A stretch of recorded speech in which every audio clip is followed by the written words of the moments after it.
لیارەکانی هەفتەی حوتەمی خولی نایبی عێراق لە ئاستی لاوان هەولێر لەسەر یارگای فرانسۆ هەریری میوانداری نەورۆزی کرد.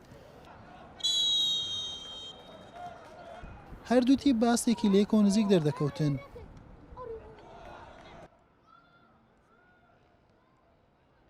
لا خولەکی 27 نابژوان لێدانێکی سزای بۆ هەولێر ئەژمار کرد.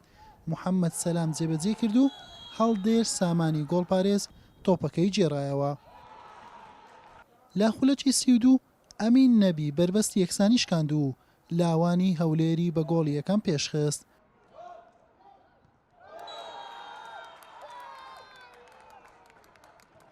لا خولەکی 42 نابژوان فیکەی لێدانی سزای بۆ نەورۆز لێدا. بوارد لاوەر لا جێبەجێکردنی سەرکەوتو نەبوو تۆپەکەی خستە دەرەوەی یاریگا. لا نیوەی دۆم لاوانی هەولێر هەوڵی ئەوەیان دەدا با تۆمارکردنی گۆڵی دۆم ئەرچی خۆیان لە یاریەکە ئاسان بکەن. نەورۆزیش کۆمەڵێک دەرفەتی ئاسانی بۆ ڕەخسا ئەنجامەکە یەکسان بکاتەوە، بەڵام سوودیان لێ وەرنەگیرا و یاری بە سەرکەوتنی تیپی لاوانیانی هەولێر بە گۆڵێکی بێوەڵام بە کۆتا هات.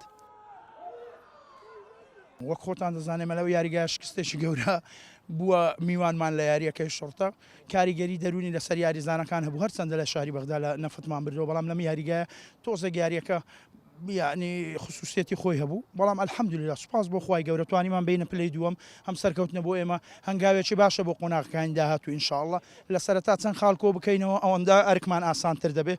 سوپاس بۆ خوای ئینشاءڵڵا یاریەکانی داهاتوو ئەو کاریگەری دەرونیە لەسەر یاریزانەکان نامینێ ئاستێکی هونەری جوانتریش پێشکەش دەکەن. لەخوا بەزیابێ تیپەکە هیوایەکی باشە بەخشەی ئینشاءڵڵا بۆ داهاتوو ئێمە گرنگەوەی مەجموعە یاریزان پێگەین بۆ تیپەکە تیپێکی سپۆرتیشمانەیە. باسی تحکیمیش ناکەم و تحکیم کەلعادە بەڕاستی تاسیریە بوو لەسەر یاریەکە، بەڵام نایکەم بە بیانەوەی کە دۆڕاوین. گرنگەوەی تیپەکەمان یاریی باشی کرد ئینشاءڵڵا بتوانین ئەو یاریە باشە کە ئەمڕۆ ئەنجامانە بۆ یاریەکانی داهاتوو ئیستیفادەی لێ بکەین ئینشاءڵڵا. بەم شێوەیە هەولێر لە کۆی شەژیاری بووە خاوەنی 12 خاڵ و لا پێشەنجی ڕیزبەن نزیکتر بوویەوە. نەورۆزیش لە 7 یاری دەخاڵی هەیە. یاری داهاتویان ڕۆژی شەمە دەبێت. نەورۆز میوانداری شوڕتە دەکات و هەولێریش دەبێتە میوانی کارەبا. حوسێن محەممەد کەناڵی پێام هەولێر.